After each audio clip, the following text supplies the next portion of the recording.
guys. I'm Danny Johnson, CEO at TPP, The Positive Porpoise. I'm Jason Miller from PHINS TALK SoCal Fan Club. I'm Scott Howell from Atlanta Dolphin Club. Mark Angelo, NorCal DolFan Club. And you're listening to Clock Blockers, Miami fans' #1 morning show. Run it, run it, run it, run it, run it, run it, run it, run it, run it, run it, run it, run it, run it. What's up, ladies and gentlemen, and welcome back to Miami Sports Music Clock Blockers Morning Show. As you can see, we have the world famous Cameron 954 from East at 32 Dolphins Tailgate rocking with us this morning. Man, I'm excited. What's going on, man? Hey, good morning, TD. How you doing today, man? I'm glad to doing be great, here with man. all our Fin fan and everybody on the Clock Blockers Network, man. How you doing? I'm doing great, man. Another beautiful day. It's Friday. We're at the end of the week. Just a day closer to the season opener. See, that's how I'm living. It's like a countdown, man. I'm excited. What about you? Oh, I can't wait, man. OTA's wrapped up, man. Players are taking a little vacation starting today, man. And we got a lot to talk about. Yeah, man, we have a lot to talk about. I know we're gonna get into a little baseball, a few other things. I know a lot of people are here to talk Miami Dolphins football, but we want to make sure we continue to capture the essence of the channel because it's a lot going on in South Florida sports. Talk to me about what you've been hearing in regards to South Florida sports right now, man. Hey, it's just not South Florida sports. I think we got a couple, intense playoff games here in the NBA going on. We got Milwaukee forcing a Game 7. Keeping stuff alive. Crazy, man. Chris Middleton went ham last night and did his thing. And no matter what sport it is, a Game 7 is always the most exciting. So looking forward to that. Well, who do you have in that series? Listen, I don't like either one of those teams, man, being a Heat fan, right? You can't like either one of those teams. But I kind of want to see Durant get his, as much as I hate to say it, but I like Giannis. I like, Chris Middleton and what he's doing. So it wouldn't bother me either way, really. I think that the Bucks are going to pull it out. Yeah, they should, right? Talent-wise, and especially with a couple guys hurting on the Nets, that the Bucks should pull it out. But you never know, man. Kevin Durant, might be one of the top 5 players in the league, and he can take a team on his back and win this thing all by himself. Yeah, I feel like he's a top 3 player in this league, man, and he definitely can. It's just that, Milwaukee doesn't have the injury concerns that a lot of teams are having right now in the playoffs. You look at the Suns, who are still in it without Chris Paul due to the COVID protocols now. Then you got Kawhi Leonard going down for the Clippers. Now you got James Harden, who still looks like he's not 100% out there, and Kyrie is out, man. It's just been quite a playoffs. But speaking of Kawhi Leonard, what do you think about that Clippers Jazz series? Man, I tell you what, the Jazz have been the best team all year round, out west. But, again, it's same with, Kevin Durant. You got someone like Kawhi Leonard. If he can come back, and they're saying he's doubtful for the next game. Paul George put them on their back last game, but I don't know if he can do it 2 games in a row.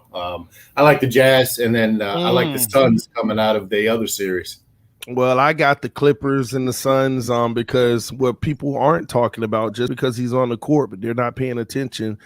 Donovan Mitchell, he's actually injured. You see him limping out there. You see him taking threes and starting to airball just a little. It's off, man. And you can tell in the way that he walks and the way that he moves. So I think that the Clippers are going to close it out tonight at home. And interesting for me to see, TD, is if they activate Rajon Rondo.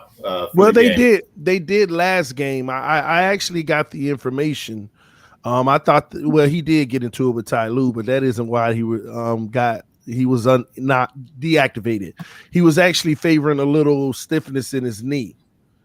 So they deactivated him. They are trying to get through this series so he could be more healthy for the Sun series. But with Kawhi going down, they had to play him a little bit last game. He was, not really a factor outside of grabbing a few rebounds and stuff. But you can tell that, he was just taking it safe on the court. But if they can get him back to full strength, that Sun series, if they survive this one, that's going to be a really good one. Oh man, I'm looking forward to that. Regardless, Rajon has historically been one of the best playoff producers in crunch time. So it'd be fun to see him back on that court and healthy. To your point, exactly, man. I agree with that, man. Man, I'm loving the hat. I just can't stop staring at it, man. I'm loving it. The U all day, man. Shout out to DirtySportswear.com. Go get your gear. Hey, first game of the season. Ooh, Alabama, right? Yeah, man, in the ATL. Man, we're not worried about them bums, man. It's you. Turnover chain, hey, man, baby. We're going to take the 305 up to the ATL and tell them what it's all about. And listen, maybe that can be the coming out party for the U, and we can actually officially be back. I tell you, that would be the statement of this team's history right there, man, putting the stomping on Alabama. Who are you telling, man? That will really change the trajectory and make us feel like we're back. But we'll see. Time will tell, man. What else did you have for us in the land of sports? Hey, man, a lot of stuff going on with baseball, and it's certainly a topic that we could spend hours on, and it's for a different show. But, Major League Baseball coming out, mid-season with, these new protocols for pitchers and using foreign substances. And there's a lot of dissension among the ranks. And to me personally, it feels like the season and the off season's headed to a major, strike because the collective bargaining agreement's up for the Major League Baseball Players Union and Major League Baseball after the season. And this is going to be a real, no pun intended, sticky topic when those negotiations come to the table. I mean, what argument do they have, though? Who, the players or the league? Yeah, the players. So, great question. And the argument from the players' perspective is that, sunscreen for the pitchers, they apply sunscreen in their arms to protect themselves from the sun. You mix a little rosin with the sunscreen, and it provides a little stickiness and tackiness, I should say, so they can grip the ball better. So rosin is also an approved substance. I mean, you have players with a rosin bag on the mound, and they use it, in between batters and what have you. So it's nothing that they're not used to using. And so when, sorry, man. So, when the Major League Baseball, came out with these new protocols midway through the season, basically what you're telling is players, they can't do something that they've historically done all their careers. And the Glasgow, the pitcher for Tampa Bay, was pretty adamant about how it affected his arm and led to an injury. And so you've got one of the brightest young stars in Major League Baseball having to change his grip on the ball, putting the ball further back in your hand, which, when you're forcing your arm down and you're tightening those muscles, puts more of a strain on your elbow. And that's exactly what happened to Glasgow. He has a UCL strain, partial tear now in his elbow, and he feels, and I agree with him, it's 100% because of the new no substance protocol that they have. So so you agree with the players in this regard? I do, and so there are some players that have taken it a step further and using different substances that are not approved, and that's kind of what Major League Baseball is eyeballing to get rid of. But in their statement, they're getting rid of everything, which is kind of unfair. And there's another layer of this that I'll touch on in a minute. But, you have players using this spider tack, which is something that is illegal to use. And it's an unfair advantage for players to use, because what it'll do is increase your grip on the ball so much, it increases the spin rate, which increases, the percentage of curve that you have, the spin rate on your four-seam or two-seam fastball, which, creates different movement in the zone. And that's what's creating an unfair advantage over the batters. It's not the sunscreen and rosin. Well, okay. So So let me play devil's advocate here. Let me push back a little, okay? And maybe you can help me with this. But we love sports. Yeah. The thing about sports, the biggest element of sports is physicality. And that isn't necessarily one person hitting another. It has really something to do with what can the human body do? What are the limits? What are the wow, look at the athleticism of what a human can do. That's really, a lot of people don't talk about that, but that's the essence of sports. So when you got a pitcher who's throwing a fastball, wow, look at the arm that this human, has. But when you start to add elements to it, well, I'm using this thing that helps me grip the ball. Where isn't there a physical element that you're taking away from your greatness? I mean, you either can grip it either way or not.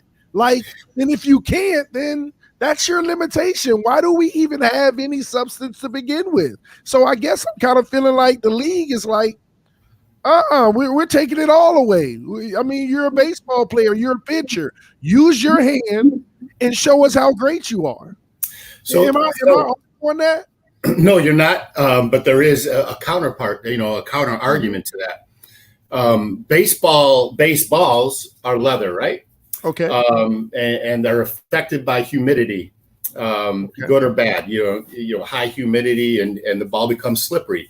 Before every game, baseballs intended to be used during the game are rubbed with this mud compound, right? And they call it Mississippi mud, and it's overseen by the umpires. There's a certain amount of mud applied to each ball, and it's supposed to help, the ball become, more grippable.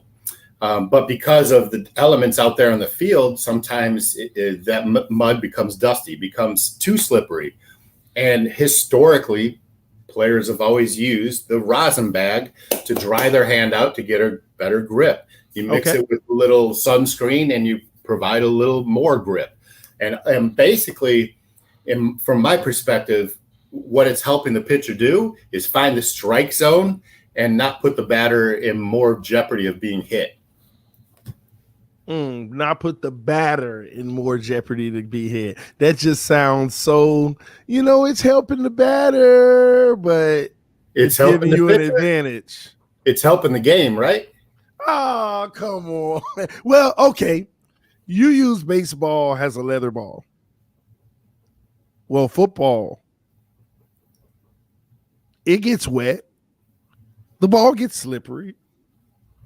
Should we start allowing NFL quarterbacks to use certain things like that? And that's why I'm not a big fan of gloves in the NFL, especially these new gloves that are almost sticky, for receivers and stuff. I'm not a fan of it. Show me, just like they did back in the day, that you can catch the rock regardless of the elements, regardless of the situation.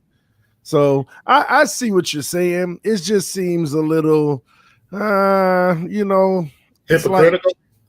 It's I get it, but at the same token, I think that we're moving the goalposts in sports, to make it so much more feasible for players to be more successful when we really want to see the great players stand out above the rest.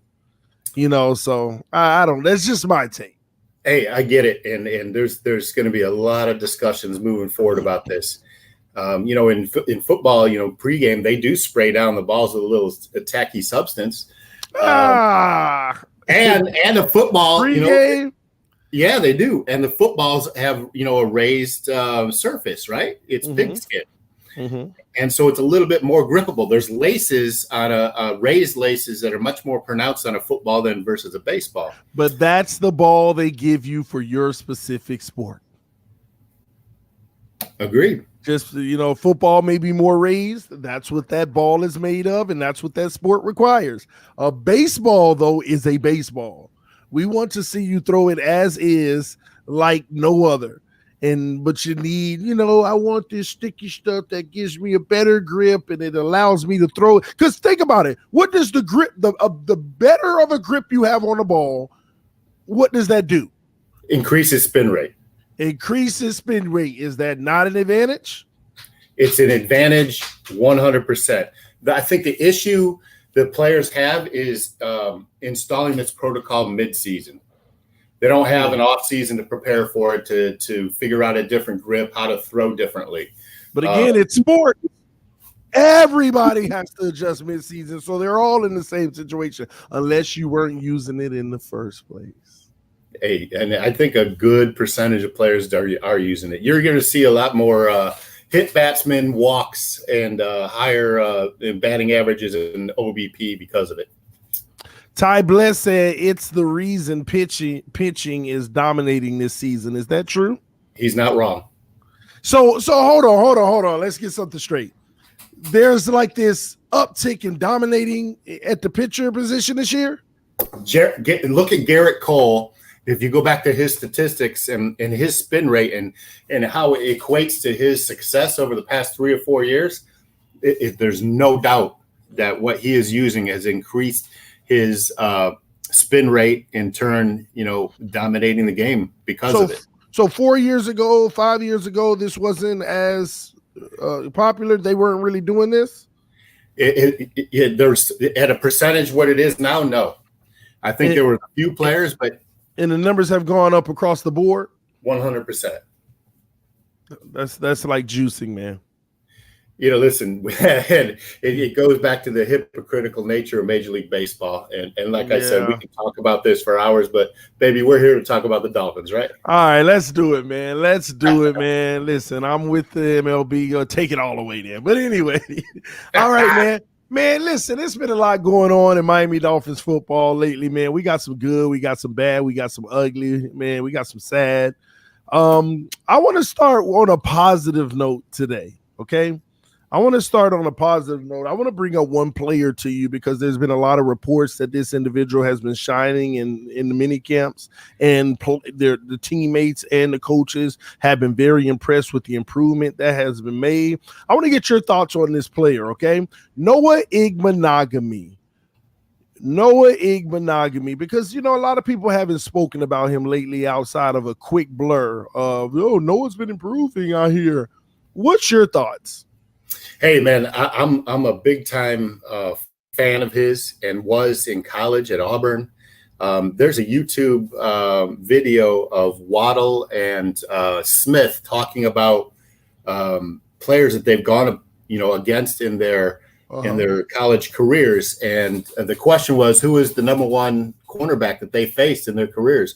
Both of them said Igby. That's a beautiful thing.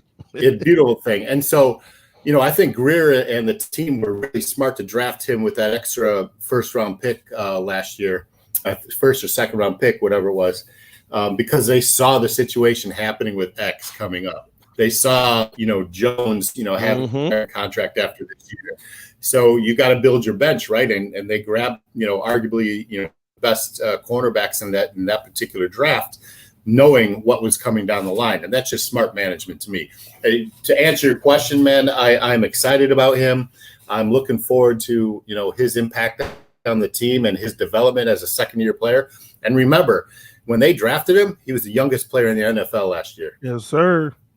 You know what, man? I'm glad that you brought up the fact that they drafted him because they knew this X situation could come up. And you're right. Whenever it happened, I said we get Byron Jones in free agency. We got Noah Igbenogany in the draft. Ladies and gentlemen, that was for a reason.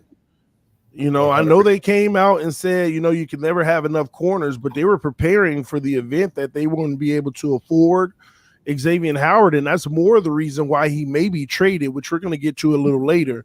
But I'm always a devil's advocate guy. I call it how I see it, and then I give the alternate reality that is possible.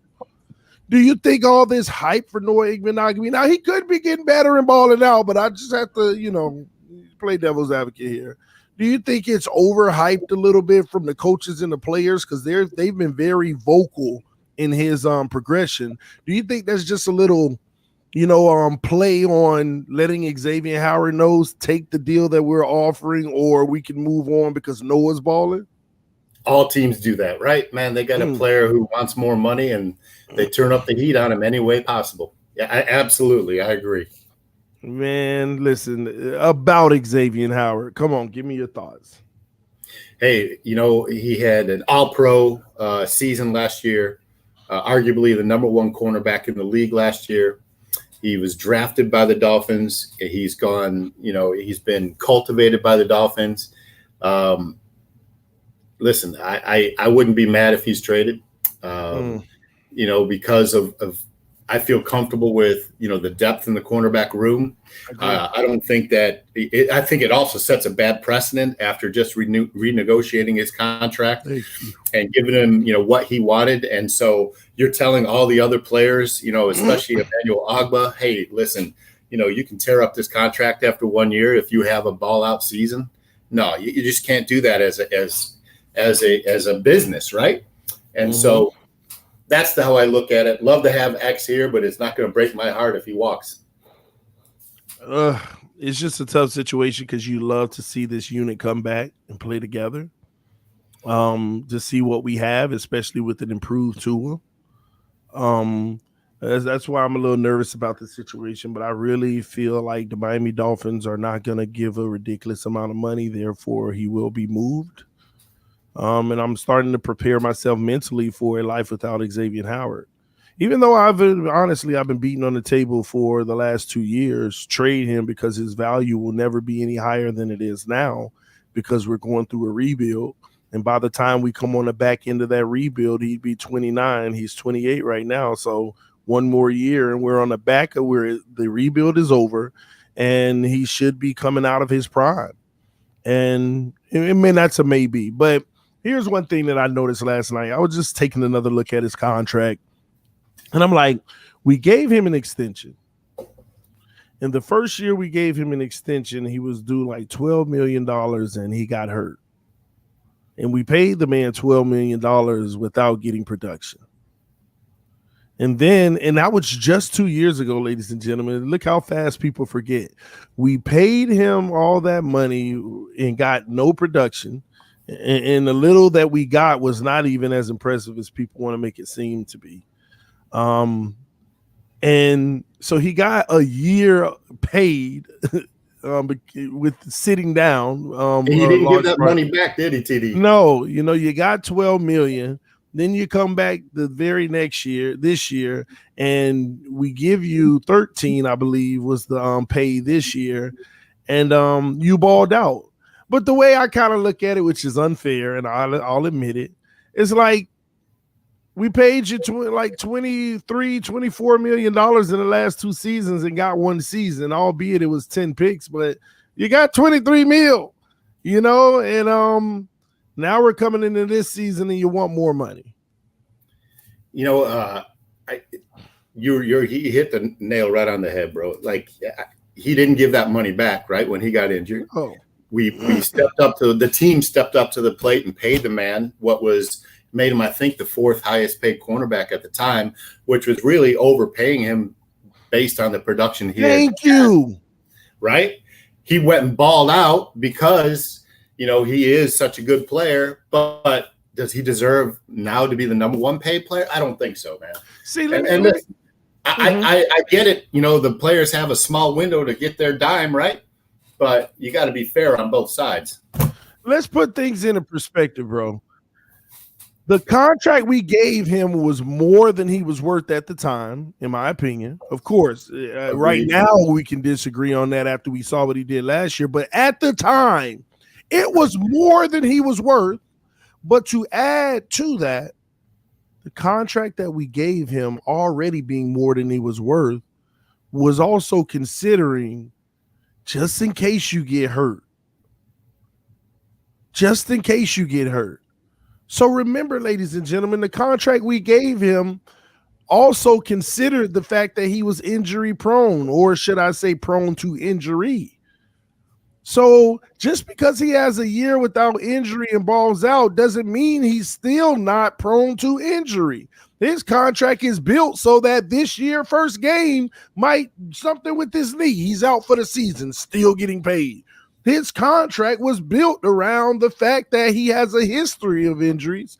And within this deal, they actually expect him to go down at some point almost. I mean, they don't expect him to, but you get my point. Yeah, no, it's a safety net, right? Yeah, it's built in. But if you go and give Xavien Howard an average of 20, 21, $22 million a year for 5 years and guarantee 3, and he goes and get hurt right away, people are going to be looking real bad.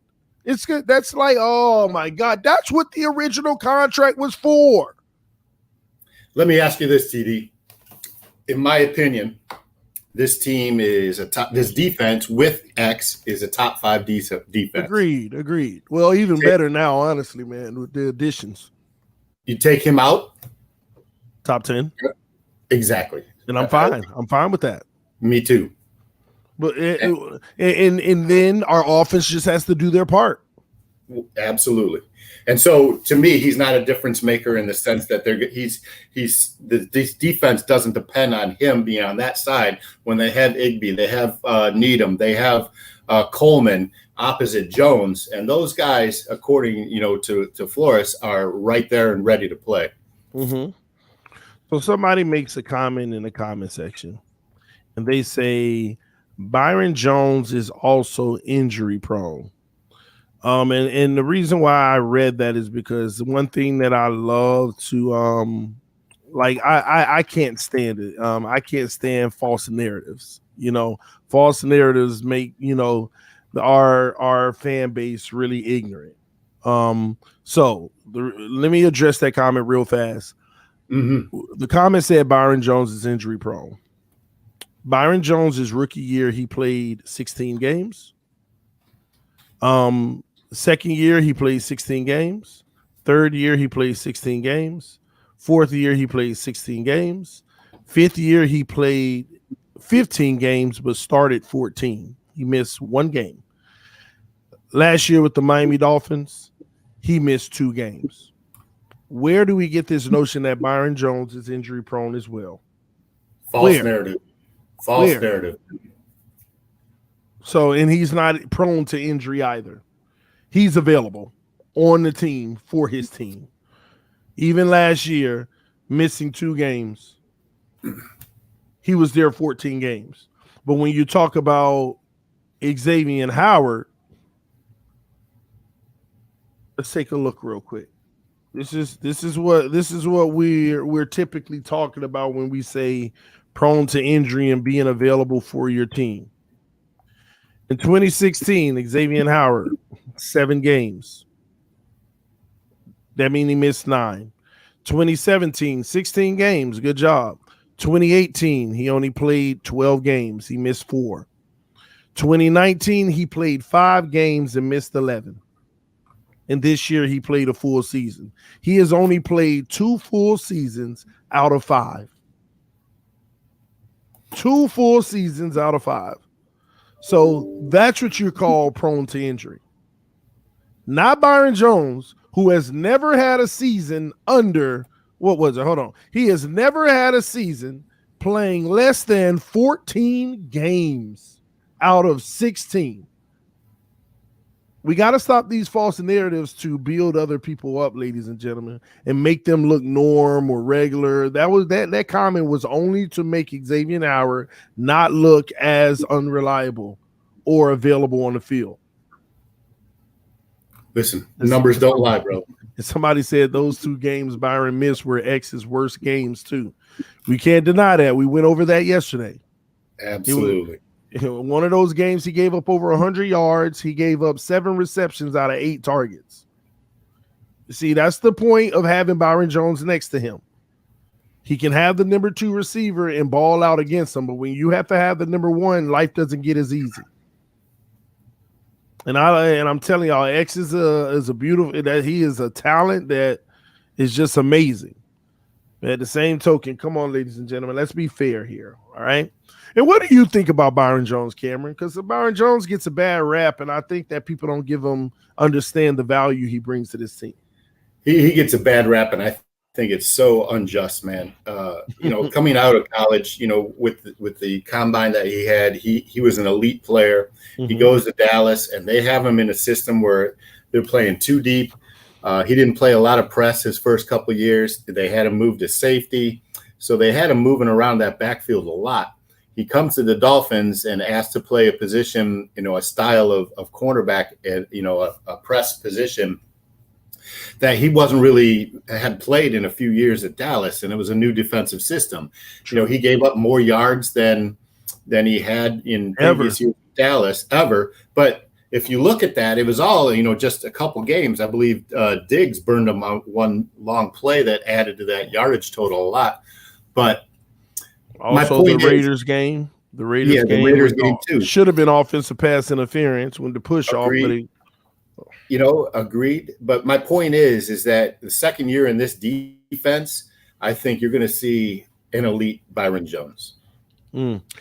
I agree with that because if you watch what Flores said about him this year, Flores yesterday had a press conference. They asked him about Byron Jones. And Flores said, well, you know what? We really like what he did for us and what he's going to continue to do. We like where he is. We love what he brings. Flores also put things into perspective. That context y'all always ask me about. Flores said, what you have to realize as well is that, he had an injury early. And coming back from that, you could just see him improve each week after each week after each week, just get better and better. And in a system that, asking him to do things that he usually didn't do. So they love where he is. They're excited about working with him again this year. So they know what they have in Byron Jones. And I agree with you, Cameron. This year, you're going to see him come into that much more. Like, he didn't play this style of football in Dallas. He really didn't. You're right. But now he's done a lot of press coverage, and he can only get better at it from here. And that's the beautiful thing. Byron is versatile. He can play the safety position as well, so he knows where his help is on the field at all times. I'm just excited about what both of those guys can do this year if X is available. But if X isn't available, we're going to need Noah to step up big time. Agreed, man. But I have confidence that he will, man. I hope so. Moving along with the Jerome Baker contract. How do you feel about that one? I love it, man. I think, number one, the contract is fair. It puts him in a position where now he's comfortable and he can just go ball out. He is showing improvement each year from his rookie season. And I think the team is showing that they trust him and they put him in positions to succeed. The guy is a sideline to sideline, linebacker that can rush off the edge. He can cover tight ends and running backs out of the backfield, and he's a sound tackler. I mean, what can't you not like? I didn't like the contract at first, $13 million, but then whenever I looked at the details of the contract, it started to make sense. Yeah. What people have to realize is his annual salary technically is like $9.9 million.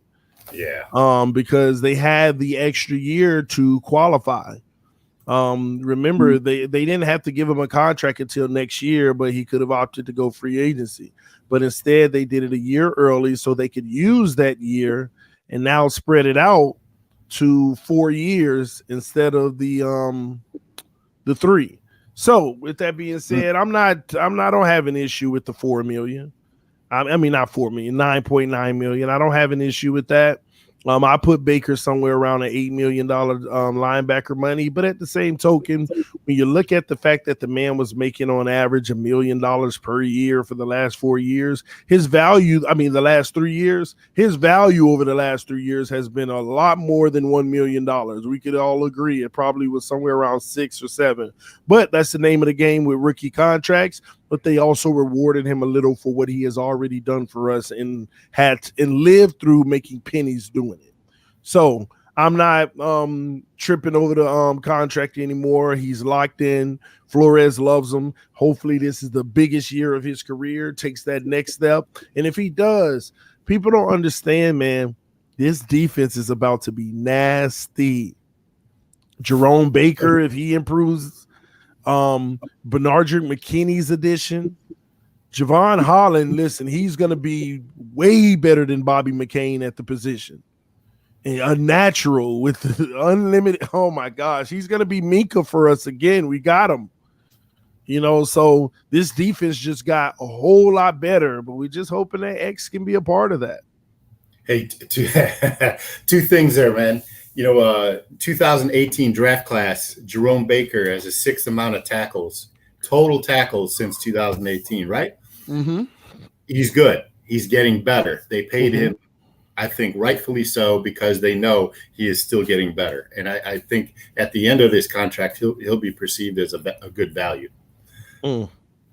Secondly, that linebacker core that you talked about, there's some players coming back like Vince Beagle too, who really, showed out before he got injured. They got Van Ginkel in the room. Nobody talks about McKinney and the signing that they made there. I mean, they stole that man from Texas. You still got Landon Roberts, who they love, Sam Xavien, whose name showed up recently. I forgot he was on the team. Yeah. I mean, it's a solid group.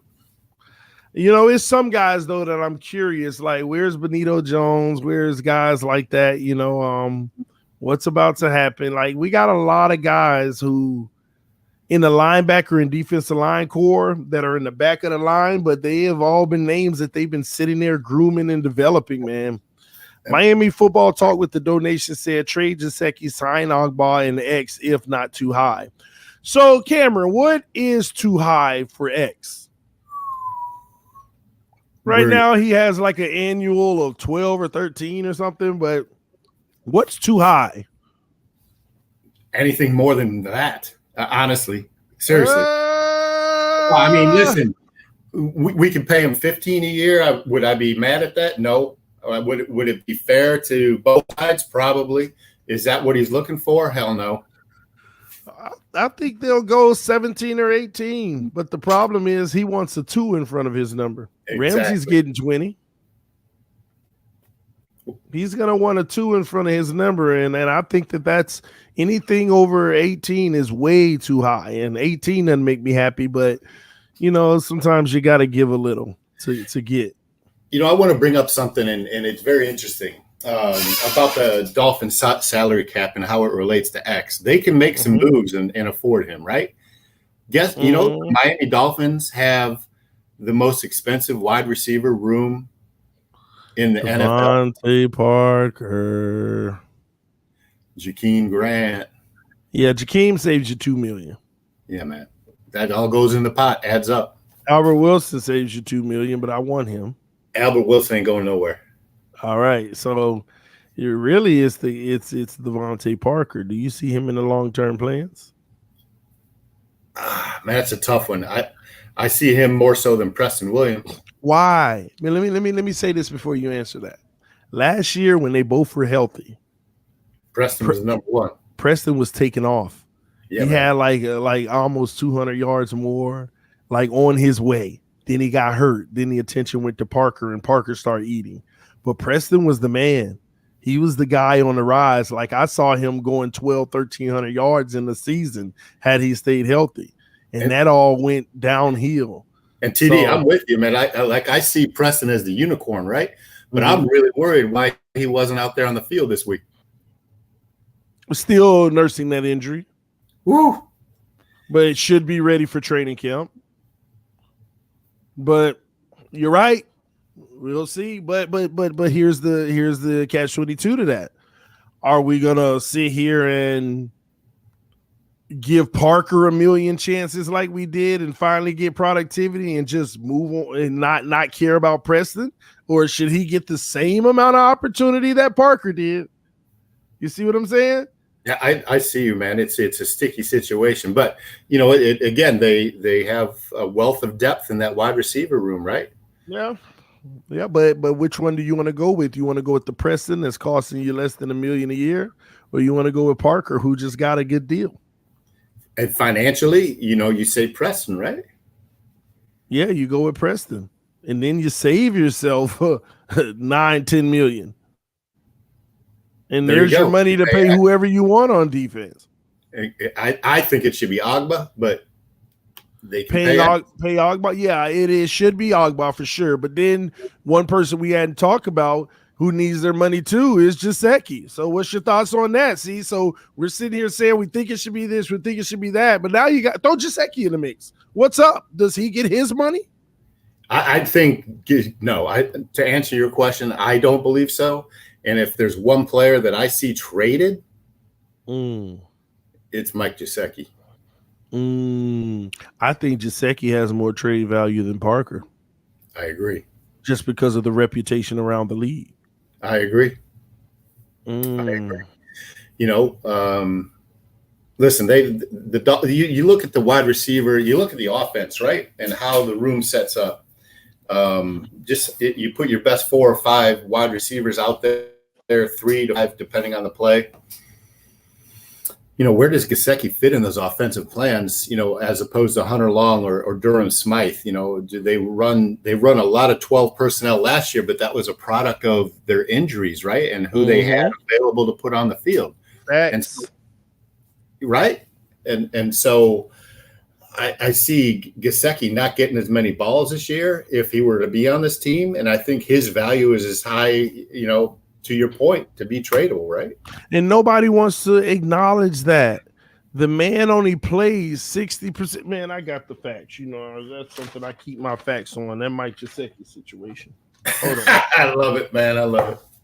Man, somebody took my notes, man. Hold on. Oh, man, somebody really took my notes. Hey, real quick, while you're looking for your notes, man, I want to give a shout out to Mark Angelo, the Godfather, NorCal Dolphin. He said good morning. We got people just firing it up in the chat box here. Hey, and hit that like button this morning, folks. Smash it all you can. We got a ton of people watching YouTube and Facebook Live and all that good stuff. Hit that like button. We need to grow here, Miami Sports Music.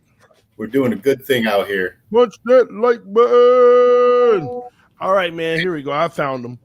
Here's the reality, and this is what drives me crazy. Wait, these aren't my notes. Bear with me, man. It's all right. When the kids come in here, they destroy this room.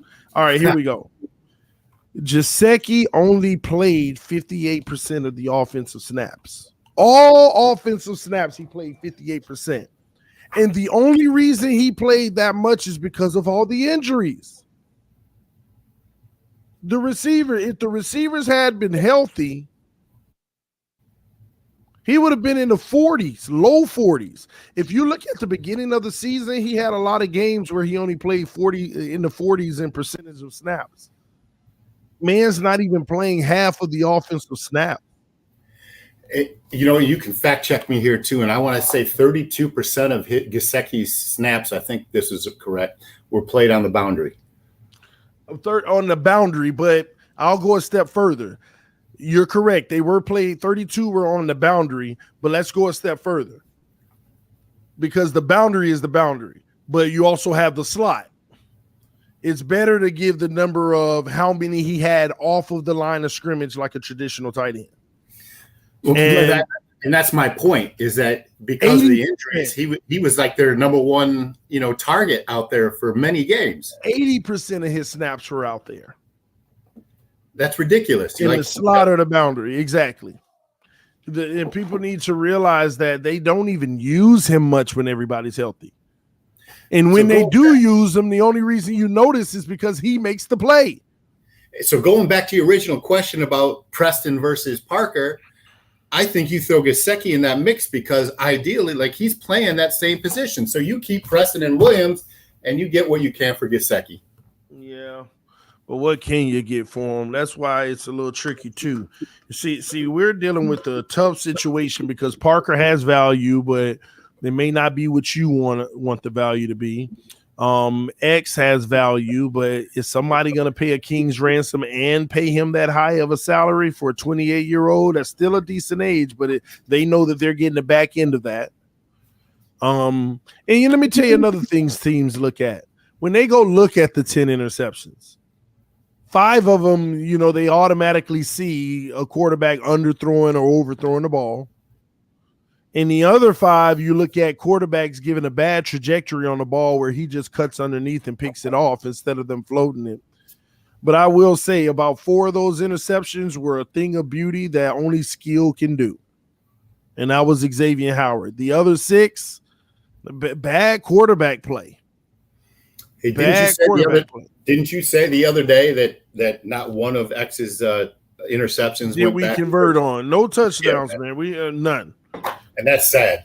Yeah, it is. That's on our offense, But, another thing, Xavien Howard's contract, y'all. I looked at his contract, and if we don't trade X, he's like a $14 million or something like that cap hit this year. And if we trade him, we only have 1.4 million in dead cap. Like, we'd save over 10 million. Like, we're not even going to be eating mature. Like, this year we'd have a 1.4 million dead cap, and next year we'd have like a 1.8 in dead cap. That's beautiful. They already have their out if they can trade them. If they can trade them, they're going to save a lot of money that they can use on this team, man. So other teams out there knowing that, right? Of course they do. What would be a fair return for X? And please, I know you know what I'm about to say, and these people in the chat comments saying 2 number ones, man, they waked and baked this morning because that ain't happening. Bro, you'll be lucky to get 1 number 1. Lucky. I'm gonna say a 2nd rounder. I agree. A 2 and a 5. 2nd rounder. Let me tell you why. The more I think about X's value, nobody's gonna be dumb enough to get tonsiled. That's the term I'm gonna start using. You got tonsiled. Tunsil didn't only listen. Let me tell you how Tunsil finessed the system. That's why it was the best thing that could have happened to Tunsil for him to get traded, because Miami wasn't giving him $22 million. But Tunsil's mom is his agent, by the way. She negotiated his contract. And let me tell you how beautiful she did it. She probably went to Larry and said, baby, I'm finna ask them for $22 million a year. He probably told her, mama, go ask them for 18 and fight for it. Stop playing. Baby, I'm finna get $22 million a year. And let me tell you why. If they gonna sit there and give away all them first for you, they gonna give you whatever you want. Because what they gonna do, say we can't afford it, we gonna let you become a free agent? They gave up all of that to get you for 1 year and become a free agent? Baby, we gonna get you every penny of that $22 million. Well, do what you do, mama. We want $22 million. Well, we don't think that's fair. We want $22 million. Well, Mr. We want $22 million. All right, I guess you got us anyway. Ain't nothing we could do now. We done gave away all of that draft capital. We looked like the stupidest franchise of all time, not paying you what you want. $22 million it is. The man got $22 million. But what other team wants to get Laramie Tunsil? There wasn't a lot out there, man. That's the problem with X. If you're going to give us draft capital for him, who wants to begin with? Who wants to pay $22 million a year? Because if you trade a player, if you trade and give a valuable asset like a first up for a player like X, you have to give him whatever he wants, or that trade is going to be the biggest failure of your franchise for the longest. Because he can go into it and be like, I want this. And they're like, well, no. Now they're in Miami's situation, but without a first-round pick. Yep. So they have to know what the number is before they even trade for him. And when they find out the number, it's probably going to be hard for us to trade X. So let me ask you this. Does he sit out?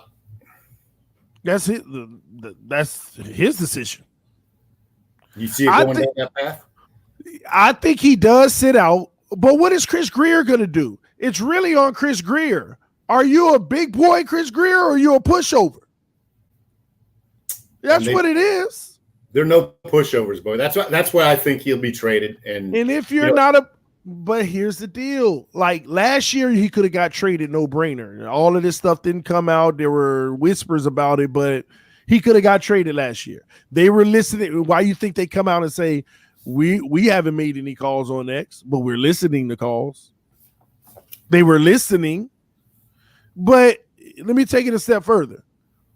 I think they had a deal in place for X last year, but as they continued to start winning and seeing that they were on the way, they probably pulled the cord on that. I hope you're not right about that, because I would have traded him in a heartbeat. I got killed for kept saying that. Trade him now. You were not going to have a higher value. Exactly. And I even said it, even if he balls out, now it's going to be harder to trade him because his value is going to go up. So let me ask you this. So, what happens if Greer cuts him, right? What's the perception if he gets just straight up cut? You can't cut Xavien. You don't cut Xavien Howard. He's only a cap hit of 1.5, right? No, that's if you trade him, because the other team will be absorbing a lot of that. So he still gets paid if you cut him? No, if you cut him, you got dead cap of let me get my math right, man. You got dead cap of 14 million this year, if I'm not mistaken, and 7 million next year, something like that. I gotta go look at it again.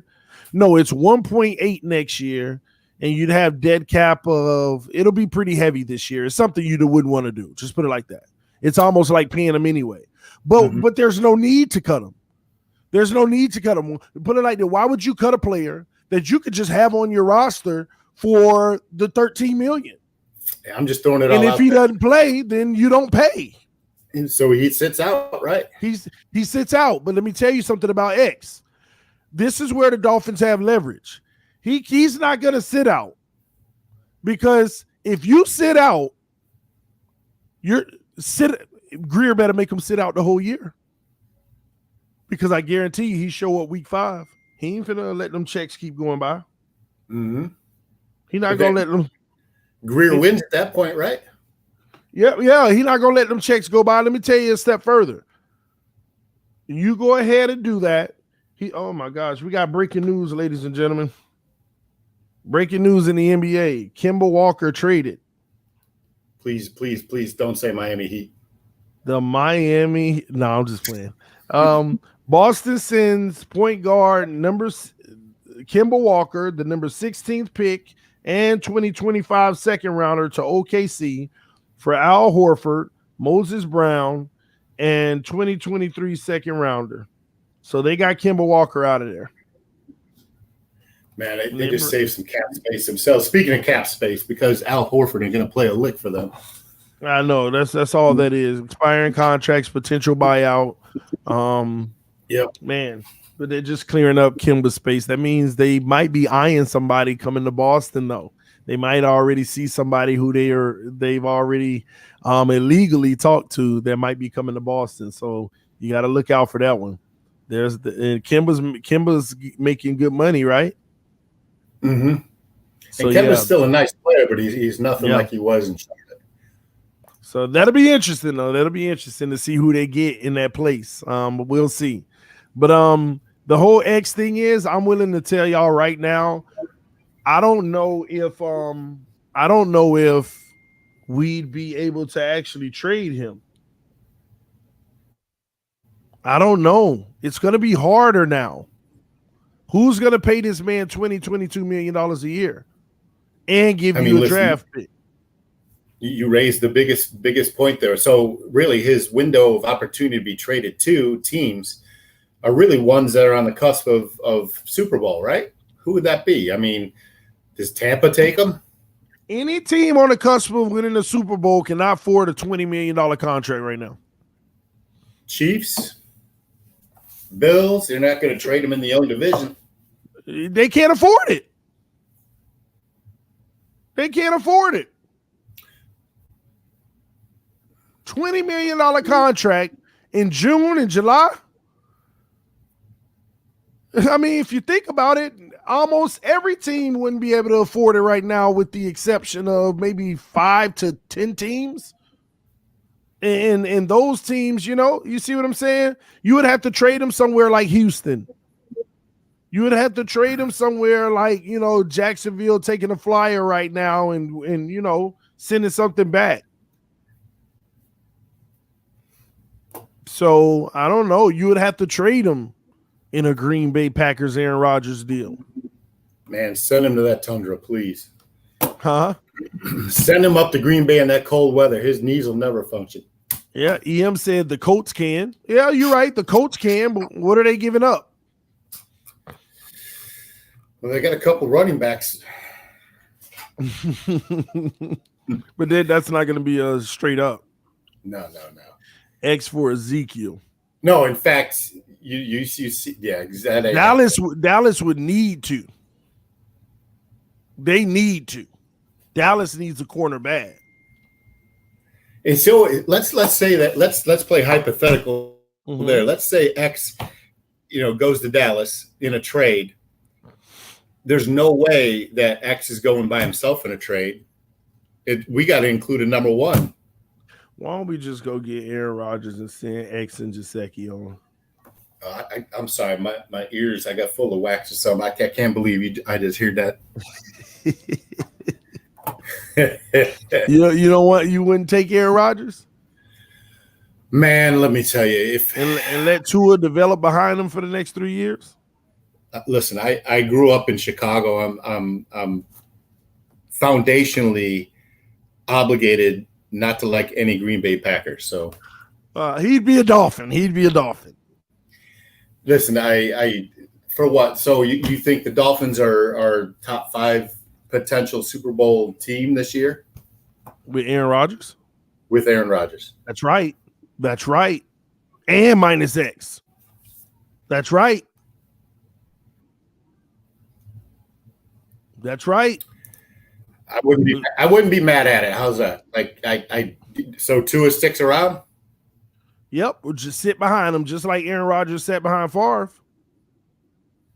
for all those years. Why not? Now you would probably have the best polished version of Tua that you can in 2025 or whatever. What better guy to sit behind?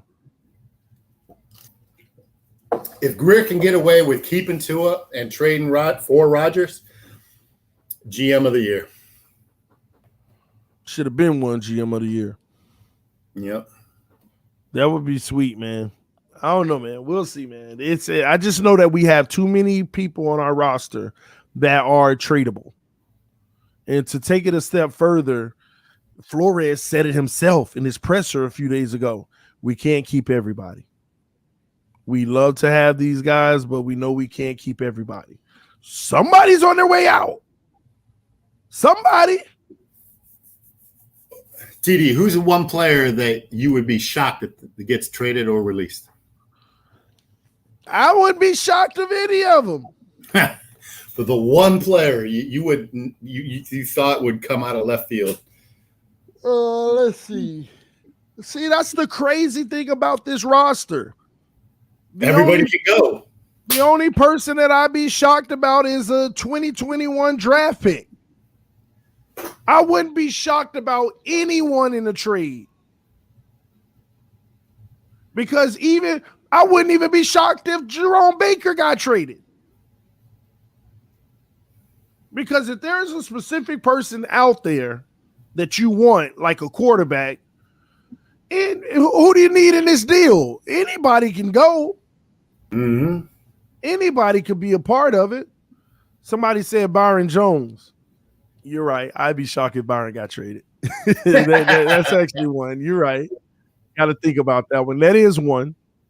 Hey, let's talk about this. AB just said GM of the year doesn't leave you with a questionable offensive line. Stop that mess, AB. Questionable offensive line.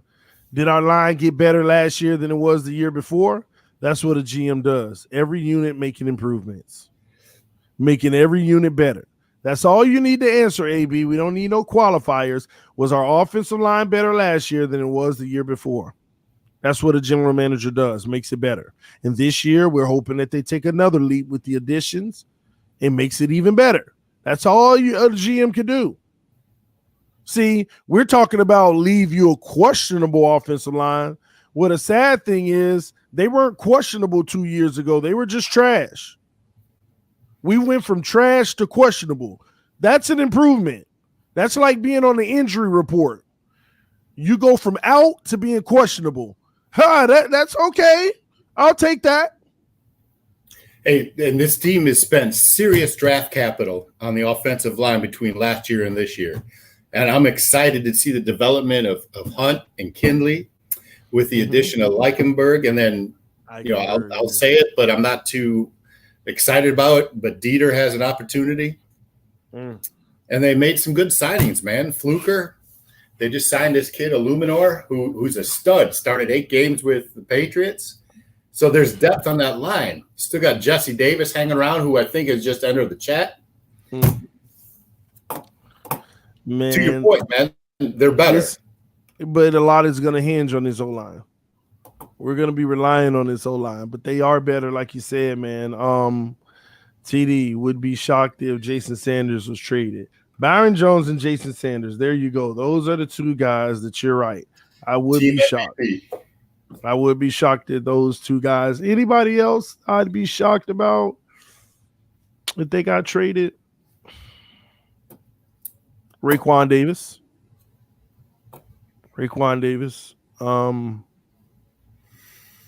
Who's the other big fella in the middle there? Kid from Clemson. Christian Wilkins. He I wouldn't be shocked if he was traded. Yeah. He was rumored to be traded a part of a package for Watson.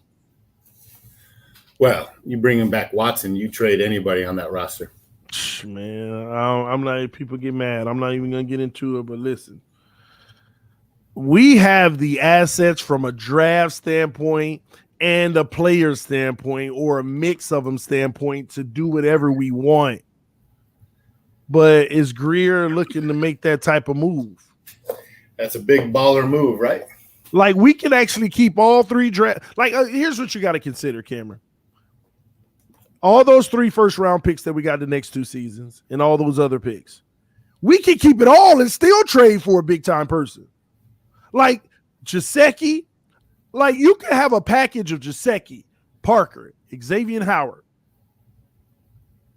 You can have that package right there and bring back something nice if you want it. That is an upgrade for your young offensive quarterback. Like, think about Green Bay. Give Jordan Love, Devontae Parker, and Mike Gesicki plus what they already have. That means you just took care of his receiving core, and then you'd bring in Xavien Howard to surefire your defense. Took the words right out of my mouth, man. And don't even have to use much of the capital from a draft pick standpoint. We could do that if we wanted. And not to mention, maybe you want to even go even further and add a Christian Wilkins if you can't get it done or something. But that's a Watson deal for me. Christian Wilkins, Devontae Parker, and Mike Gesicki, all for Deshaun Watson. Yeah, I do it. Texans, they're going to want Tua back for any package for Watson, right? No, not necessarily. Not necessarily. But we can send Tua because we got a young quarterback. Rodgers' issue is he ain't young. So I want to keep Tua. But in a Watson situation, yeah, you can send Tua. But we could actually go all players and bring in Watson, and this team really didn't lose. If you lose Parker, your wide receiver core is so loaded. You lose Gesicki, that's what you brought Hunter Long in for. You lose Christian Wilkins, you already got Raekwon Davis, and you really want a true nose to come in. And who else? Xavien Howard? Why else are we bringing all this depth in the secondary? Even though you love to keep them. But you could actually make a move like that. I know that seems like a lot of ammunition to some people, but let me tell you what that deal would do. It would mean that this team is 1,000% Brian Flores. You know why? Because almost everybody that I named, with the exception of Christian Wilkins, weren't his guys. They were not his guys. Wait, was Christian Wilkins a Brian Flores guy? Yeah. It was the first year, right? Or was it? Are we sure? Yeah, no, he was. Yeah, he was. Yeah, but everybody else was not a Flores guy. He inherited them. He inherited those guys. The old Dolphins would actually be gone, and this would be the whole new era. It's possible. Wilkins is the only one. I don't know, man. My like I said, a lot can be done. We're talking about stuff that doesn't even include draft picks. And if you include draft picks, maybe you can keep one or two of those guys. I got 5 minutes before I need to bounce, but let's talk about Watson real quick, because prior to all this bullshit that those rednecks put on him there in Texas, the man asked for his money. You saw what happened in Texas. That's all I got to say about that. He was asking for $25 million, but you pay a franchise quarterback that kind of money. You don't pay, a number one cornerback that kind of money. Exactly. My point, right? So I would love to see Deshaun Watson here in Miami, and if that's what it took, I'd be all in for that. Bro, we go to a whole nother level. Subtracting all those players that I just mentioned, and our team would even be way better. Because we have the depth in those positions. Yes.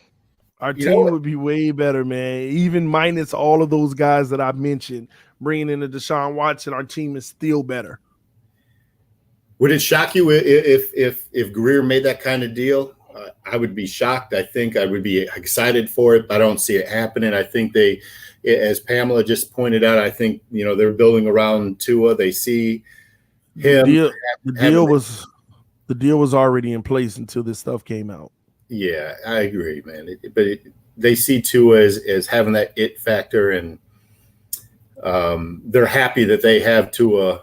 And aside from all that BS that happened with Watson, they're in a win-win position with Tua, I think. Win-win? I don't know about that. Well, you gotta prove it first. He's got to prove it. See, they know what they're gonna get with Watson. They're hoping they get with Tua. They have hope on what they can get with Tua. They already know what they're gonna get with Watson. They already know. And that's the difference, man. The thing is, to me, this was kind of a blessing, the Watson situation, because it gives us a whole nother year. It gives us a whole entire year. And I'm going to tell you one thing that's even better about it. Maybe this situation is done in October or November. Maybe he comes back and Houston has 6 games left in the league, suspends him for 4, and he lives that out in Houston. And then the next year they have to trade him, or whatever it is. But all I'm saying is next year, no matter what, he's going to be one of the guys that's out there, because the whole criminal thing, I just don't see happening.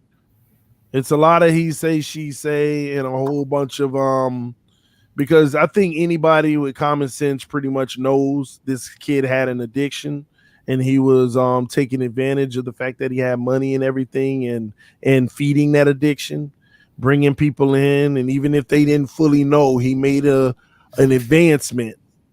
And here's the deal in today's world, like making an advancement is like I'm just curious, because I don't live my life that way, but I don't understand which is there something wrong with making an advancement, and then, well, if you're putting yourself in a position where you actually physically assault someone, that's different.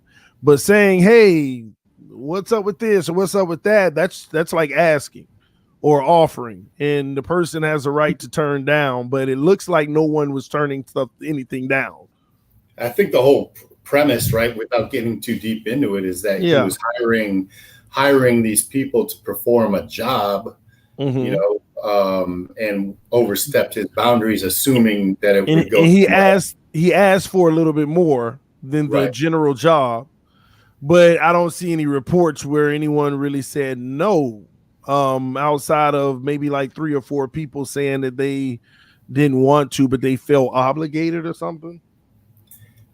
Listen, you got to read that, but I know that there's 23 complaints about it, which leads me to my first perception, my statement about how, this man just wanted his money, and all of a sudden the team turned all this out.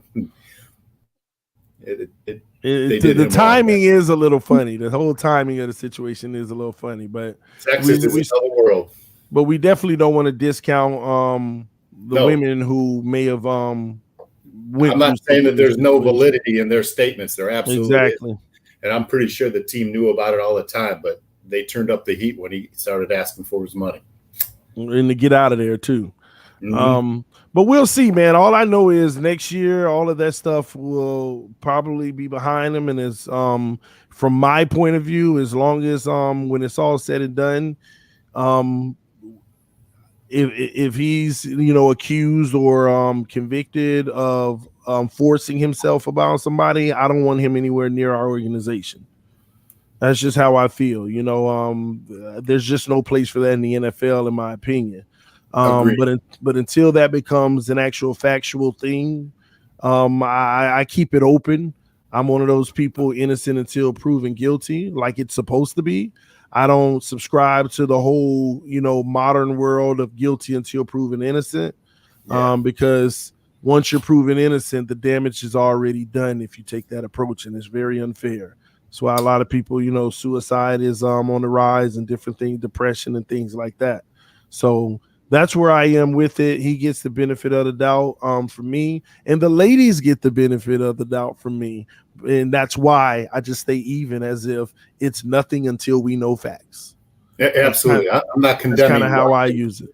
I'm not condemning Watson. I'm not condemning the ladies. I am condemning the team a little bit for exposing this, but it's just a funny timing, as you said. But it's a wait and see thing with Watson. It's unfortunate that the young man, seemingly is lived his life, well and played well and been a good resident of Houston. So it's unfortunate that at the time of point where he's at the peak of his career that something like this comes about, and it's a wait and see thing. You're right. But for now, we're riding a Tua. Yeah. He's our man, and I'm excited to see, what he does here next month in the real training camp when the pads are on. Yes, that's all that matters, man. And I know you have to go, Cameron. Man, it was such a pleasure having you on this morning, man. This was fun, man. We definitely gotta do it again and see you next time on this one. All right. Hey, TD, I appreciate the time, man, and I appreciate what you're doing for us here at Miami Sports Music and hosting Clock Blockers this morning. Absolutely, we'll do it again, man. We can talk another 5 hours, I feel. I know, man. You know what? It made me realize I could just do this all day, man. I could do this all day. But them babies won't let me, so. I hear you. I'm just saying, if I got to go pick up mine, that's why I got to bounce. All right, man. She's over in Bommarito's getting that training in, so I got to pick her up. But, hey, man, have a great weekend and happy Father's Day to you and all the fathers out there listening. And we got to link up at a tailgate this year. I'll see you soon, all right? He's 32 in the house. Let's go. All right, man. Love you. Love you, man. Take care. All right, ladies and gentlemen, man. That was Cameron 954, man. The homie hanging out. Big things, y'all. Miami, the Dolphins have big things coming.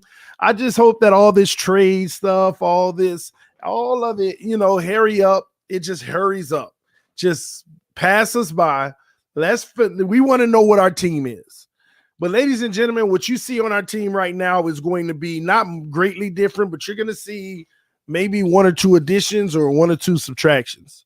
And I just feel like that's inevitable. So as a fan base, we just want it to happen sooner than later so we can get a feel of what we have going into this season, because we're looking forward to big things this year. We're looking forward to big things this year, and I'm hoping that, this is the year where we're all proud. We're always proud to be Dolphins, but y'all know what I mean. We just take that next step and do, some amazing things, man. But anyway, man, we appreciate everybody coming through to the morning show, Clock Blockers, man. It's been another great episode. Y'all make sure there is some good NBA action going on. There was a breaking news trade that just happened with Kemba Walker to OKC. Make sure you check that out. It looks like I believe that Boston, and Finsanity sent me this, she believes that they may be trying to go get Kyle Lowry. That could very well be so, man. And who do you have tonight? Who do you have tonight? Clippers, Jazz, who do you have? Let me know in the comment section right now. Who do you have? I told y'all, man, Kawhi went out, but the Clippers, man, I told you the Clippers going to win the finals, y'all. The Clippers are going to win the finals. Y'all just get over it. Get over it, all right? Clippers are going to win the finals. All right? You going live on your channel today? Yeah, I'll be live at some point today, man. I've been trying to get some other things in order and other things ready. So just stay tuned. I will be live on my channel today. Now, remember, we're going to start player bios real soon, breaking this roster down, what everybody does well, what they need to improve on, because this is the downtime of the season. We're talking about 5 weeks or so of nothing from a play. And okay, day one is down. Yesterday, they viewed the training camp, the new training facilities, which is pretty cool. Stephen Ross around here sliding down slides. That was pretty cool. If you haven't checked out the new training facilities, some of the content that came out on that, go check it out. It's a beautiful place, good work environment. But I'll say this. The Miami Dolphins, please, and y'all going to know what I'm talking about. Please, please, please, please, please. You got 5 weeks, 4 weeks or whatever to come back to camp. In the history of the Miami Dolphins, these 5 weeks, we always get some disappointing news from our players. Somebody get arrested. Somebody done beat up on this person. Somebody done stole this. Somebody done. Come on, y'all. Go enjoy your families. Go take a vacation. Stay away from the clubs if you can. Stay away from being a mark. Please. 4, 5 weeks. Just think about your future. Think about your future. And I don't want to hear no, yeah, but that wasn't my fault. Don't put yourself in an environment that comes with potential risks. Even if you're going with good intent, with no intent to do no wrong, that doesn't mean the people around you won't put you in a situation that will end up having you looking like dumb boo-boo the fool. Please, stay out of trouble. Ball game said that's life. Stuff is going to happen. It is what it is. These guys aren't going to be helmets. Stay out of trouble. Like I said, it's life to go to the club and have fun. But you know what can come with that? It's life to do so many things, but when you have all of this, don't put yourself in this situation. It's life to meet up with somebody in a hotel and then they slap you in the face and you punch them in the teeth, but you get the assault charge.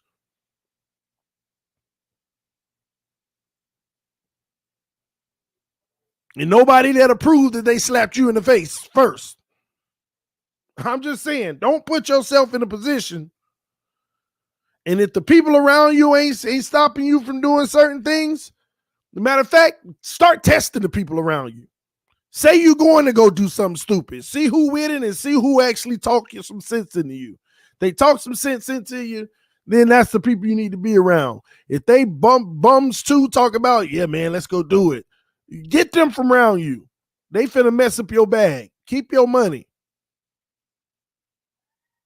Keep your money, man.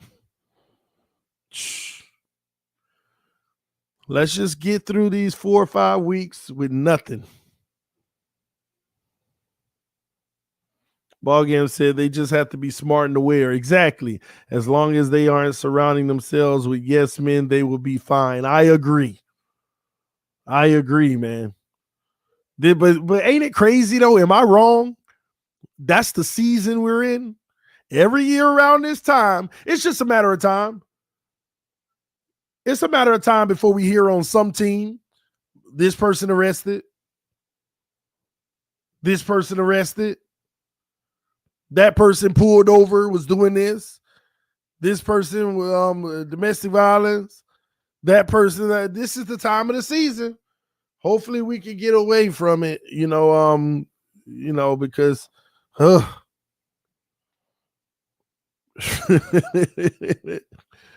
oh, man, but we'll see, man. I had to bring that up. Because every year around this time, man, Something always happens. Oh man, every year. All right, man. This is Miami Sports Music Clock Blockers Morning Show. Thank y'all for tuning in this morning. Shout out to the homie Ball Game. And shout out to Finsanity was in here. Shout out to EM. I seen y'all. D-Dub Dialogue was in here. Did y'all see Esteban? I ain't see Esteban. See, he hitting that snooze button, man. But I'll see y'all later, man. We'll do another live.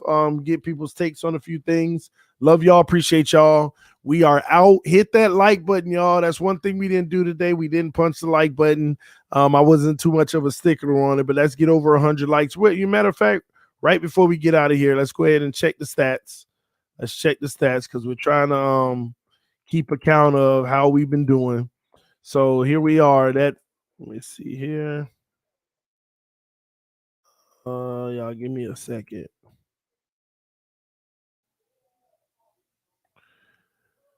One moment.